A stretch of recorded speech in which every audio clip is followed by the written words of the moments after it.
There are a number of references to Moses in the New Testament, and I think it's important to take a day or two to touch on those. And today, one of the most significant mentions of Moses occurs in what's called the Mount of Transfiguration.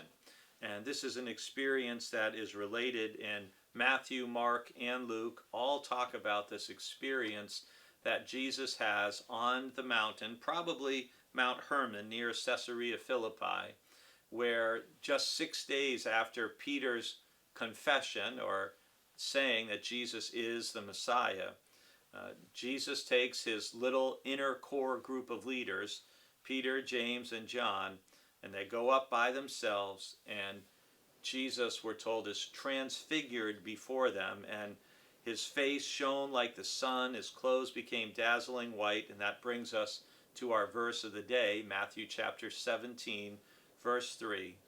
Suddenly there appeared to them Moses and Elijah talking with Jesus.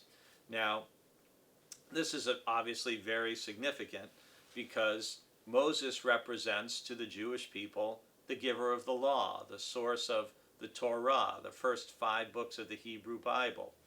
Elijah is the greatest prophet, the first of the great prophets to arise in Israel after Moses. And so you have this symbolic representation that the law and the prophets, if you will, meeting with Jesus on this Mount of Transfiguration. And earlier in Matthew's Gospel, in the Sermon on the Mount, Jesus says in chapters 5 through 7 several times, "You have heard it said of old, but I say to you." And when he does that, he's usually referring to something that's in the law of Moses. "You have heard it said you shall not murder, but I say to you." Anyone who is angry with a brother or sister has sinned against them. And so you have this incredible moment that must have been very affirming and confirming for Jesus as he is moving toward Jerusalem, and not far from the days of his passion and suffering and sacrifice on the cross, to have this moment of meeting, if you will, with Moses and Elijah, and to have that confirmation that he's on the right road.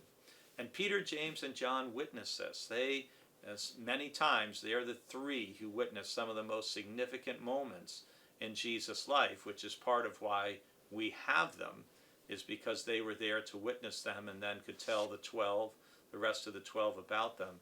And poor Peter is so overwhelmed by the experience. He said, "Oh, you want me to build 3 booths for the 3 of you? We'll just hang out here and have hummus and pita bread for a while." He doesn't actually say that latter part, but he does say the first part about building the booths. And that's, of course, not the point. The point is they have to go down and face life in the valley.